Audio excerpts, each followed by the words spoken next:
নমস্কাৰ বন্ধু বান্ধৱীসকল, বন্তিৰ পাকঘৰলৈ আপোনালোকক পুনৰ স্বাগতম জনাইছোঁ। আজি মই বনাম ক'লা কচু মচুৰ দাইলৰ সৈতে। তাৰ বাবে মোক প্ৰয়োজন হোৱা সামগ্ৰী: ক'লা কচু, মচুৰ দাইল, বিলাহী, পিঁয়াজ, আদা নহৰু পেষ্ট, জালুকৰ পেষ্ট, কেঁচা জলকীয়া পেষ্ট, হালধি, জিৰা গুড়ি, ধনিয়া গুড়ি, নিমখ আৰু মিঠাতেল। মই সকলোবোৰ সামগ্ৰী মোৰ প্ৰয়োজন অনুসৰি লৈছোঁ। এতিয়া মই কচুখিনি বইল কৰি ল'ম। তাৰ বাবে মই কচুখিনি কুকাৰত দিছোঁ, লগত মচুৰ দাইলখিনিও দিছোঁ। এতিয়া ইয়াত প্ৰয়োজন অনুসৰি নিমখ আৰু পানী দি ভালকৈ ঢাকনখন লগাই দিম আৰু 2টা চিটি অহাৰ পাছত কুকাৰটো নুমাই দিম। মোৰ কচুখিনি বইল হৈ গ'ল। কচুখিনি মই নুমাই ৰাখি দিছোঁ ঠাণ্ডা হ'বলৈ। আনফালে মই কেৰাহীটো গৰম হ'বলৈ দিছিলোঁ। কেৰাহীটো মোৰ গৰম হৈছে। ইয়াত মই এতিয়া মোৰ প্ৰয়োজন অনুসৰি মিঠাতেল দিছোঁ আৰু তেলখিনি ভালকৈ গৰম হ'বলৈ দিম। তেল মোৰ গৰম হৈ গৈছে। ইয়াত মই এতিয়া কাটি ৰখা পিঁয়াজখিনি দি পিঁয়াজখিনি ৰঙচুৱা হোৱালৈ ভাজিম।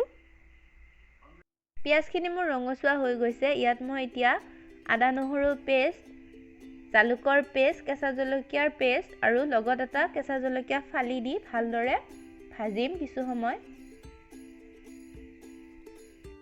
এইখিনি মোৰ ভজা হৈ গৈছে। আদা নহৰু কেঁচা গোন্ধটো গুচি গৈছে। ইয়াত মই এতিয়া বিলাহী দিম আৰু লগত প্ৰয়োজন অনুসৰি হালধি, জিৰা গুড়ি, ধনিয়া গুড়ি দি এইখিনি ভালদৰে লৰাই দিম আৰু বিলাহীখিনি গলি যোৱালৈ ভালদৰে ভাজিম। এয়া দেখিছে, মোৰ বিলাহীখিনি খুব সুন্দৰকৈ গলি গৈছে। ইয়াত মই এতিয়া বইল কৰি ৰখা কচু আৰু দাইলখিনি দি ভালদৰে লৰাই দিম। লগতে মোৰ প্ৰয়োজন অনুসৰি গৰম পানী দি এইখিনি উতলিবলৈ দিম। মোৰ তৰকাৰীখন উতলিব ধৰিছে। ইয়াত মই এতিয়া কিছু সময়ৰ বাবে ঢাকন লগাই দিম। 2 মিনিট পাছত ঢাকনিখন আঁতৰাই দিলোঁ। পানী কমি তৰকাৰীখন লাহে লাহে ঘন হ'ব ধৰিছে, সেইবাবে আৰু ঢাকনি নিদিওঁ। এই ধৰণে মিডিয়াম ফ্লেমত এইখিনি আৰু অলপ ঘন হোৱালৈ বহাই থৈ দিম। মই ইয়াত নিমখ পুনৰ দিয়া নাই, যিহেতু বইল কৰাৰ সময়ত দিছিলোঁৱেই, সেইখিনিয়ে হ'ব। আপোনালোকে লগা যেন পালে পিছত দি ল'ব পাৰে।